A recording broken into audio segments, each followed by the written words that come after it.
Research करने का motivation कहाँ से आता है? हर रिसर्च स्कॉलर के मन में ये सवाल ज़रूर आता है कि इतनी लंबी और कठिन जर्नी आखिर क्यों करनी चाहिए? आखिर वो कौन-सी ताकत है जो स्कॉलर्स को बार-बार फेलियर और रिजेक्शन झेलने के बावजूद रिसर्च कंटिन्यू करने के लिए मजबूर करती है? यही असली मोटिवेशन कहलाता है। सबसे पहला सोर्स ऑफ मोटिवेशन आता है क्यूरियोसिटी, जिज्ञासा से। रिसर्च असल में क्वेश्चंस पूछने और उनके आंसर्स ढूँढने की आर्ट है।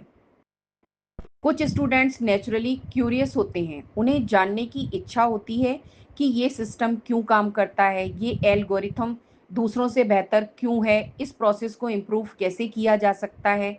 यही क्यूरियोसिटी उन्हें रिसर्च की तरफ खींचती है। दूसरा मोटिवेशन होता है करियर ग्रोथ। आज की एकेडमिक और इंडस्ट्रियल वर्ल्ड में हायर पोजीशंस के लिए सिर्फ डिग्री नहीं, बल्कि पब्लिकेशंस और रिसर्च एक्सपीरियंस भी ज़रूरी है। पीएचडी करना कई स्कॉलर्स के लिए प्रोफेसरशिप, साइंटिस्ट पोजीशंस या इंटरनेशनल अपॉर्चुनिटीज़ का रास्ता खोलता है। ये करियर गोल स्कॉलर्स को एक्स्ट्रा एफर्ट्स करने के लिए इंस्पायर करता है। तीसरा सोर्स है कंट्रीब्यूशन टू सोसाइटी। कई स्कॉलर्स को लगता है कि उनका रिसर्च वर्क किसी रियल लाइफ प्रॉब्लम को सॉल्व करेगा।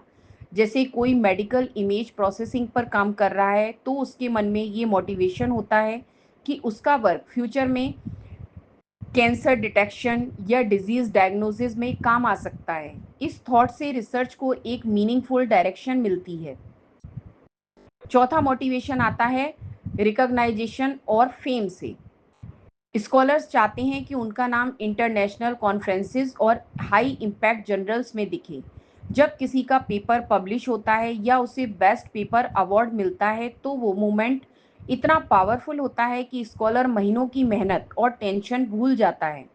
यही रिकॉग्नाइजेशन फिर से मेहनत करने की एनर्जी देता है। लेकिन रियलिटी ये भी है कि मोटिवेशन हर दिन कांस्टेंट नहीं रहता। कई बार एक्सपेरिमेंट फेल हो जाता है, पेपर रिजेक्ट हो जाता है और गाइड से एप्रिसिएशन नहीं मिलता। ऐसे में स्कॉलर डिमोटिवेटेड महसूस करता है।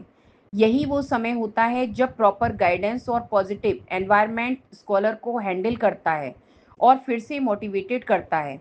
इस तरह देखा जाए तो रिसर्च करने का मोटिवेशन कभी इंटरनल सोर्सेज, पैशन, कंट्रीब्यूशन से आता है और कभी external sources, career, recognition, opportunities से। लेकिन सबसे बड़ा ट्रुथ यही है कि बिना मोटिवेशन के रिसर्च की लॉन्ग जर्नी पूरी करना लगभग असंभव है। अगर आप ईमानदारी से मेहनत करके रिसर्च करना चाहते हैं और इसमें किसी भी स्तर पर कोई दिक्कत आ रही है, तो आप डॉक्टर कपिल गोविल से मदद ले सकते हैं।